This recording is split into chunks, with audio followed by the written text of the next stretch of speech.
রাকিব আমাকে থাপ্পড় মারছে। তুই যদি হিজলা না হয়ে পুরুষ মানুষ হইস, তুই এখনই এখানে এসে রাকিবকে শায়েস্তা করে আমাকে নিয়ে যা। মালকাসনা দাসপাড়া এলাকায় একটি হত্যাকাণ্ড সংঘটিত হয়। সেই হত্যাকাণ্ডের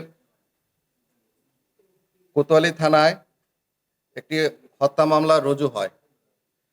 সেই হত্যা মামলা রুজু হওয়ার পর থেকে র্যাব 13 সদর কোম্পানি ছায়া তদন্ত শুরু করে এবং র্যাব 13 রংপুরের সদর কোম্পানি এর একটি চৌকস দল তথ্য প্রযুক্তি ও গোয়েন্দা তথ্য ব্যবহার করে এই মামলার সাথে প্রত্যক্ষভাবে জড়িত প্রধান যে দুইজন আসামি, ওই দুইজন আসামিকে রংপুর জেলার মিঠাপুকুর থানার ইমাদপুর ইউনিয়নের সাহাপারাস্ত আসামিদের দুঃসম্পর্কের এক আত্মীয়র বাড়ি থেকে বিকেল আনুমানিক 5:45 দিকে আমরা গ্রেপ্তার করতে সক্ষম হই।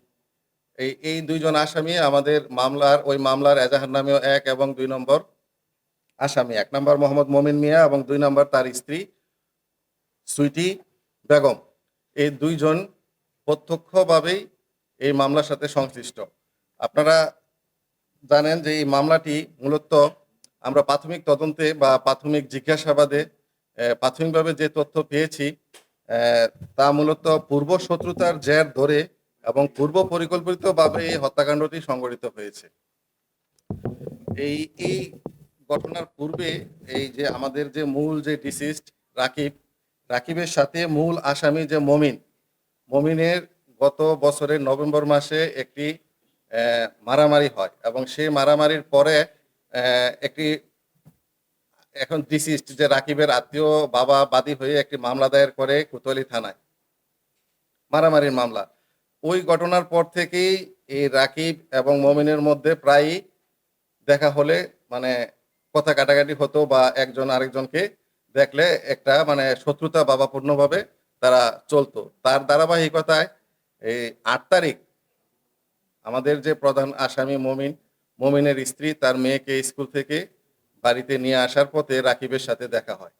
দেখা হলে রাকিব এবং তার মধ্যে একটি কথা কাটাকাটি হয়। কথা কাটাকাটির এক পর্যায়ে এই মমিনের স্ত্রী রাকিবকে থাপ্পড় দেয় এবং রাকিবও মমিনের স্ত্রীকে থাপ্পড় দেয়।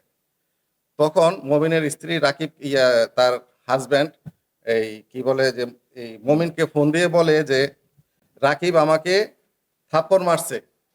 তুই যদি হিজলা না হয়ে পুরুষ মানুষ হইস, তুই এখনই এখানে এসে রাকিবকে শায়েস্তা করে আমাকে নিয়ে যা। এই উস্কানিমূলক কথার প্রেক্ষিতে মমিন নিয়ে যায় না, কিন্তু প্রাথমিকভাবে ওইখানে যারা ছিল স্থানীয়রা তাদেরকে মিলমিশ করে দেয়।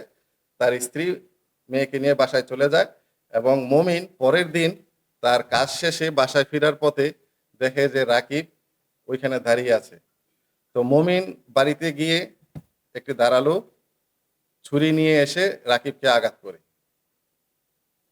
রাকিবকে আঘাত করার পরে সে ওইখান থেকে তার স্ত্রীকে নিয়ে দ্রুত পালিয়ে যায়। তারপরে ঘটনা আপনারা সবাই জানেন যে একটা হত্যা মামলা হয়। তার প্রেক্ষিতে আমরা মমিন এবং তার স্ত্রী সুইটিকে আমরা ধরতে সক্ষম হই।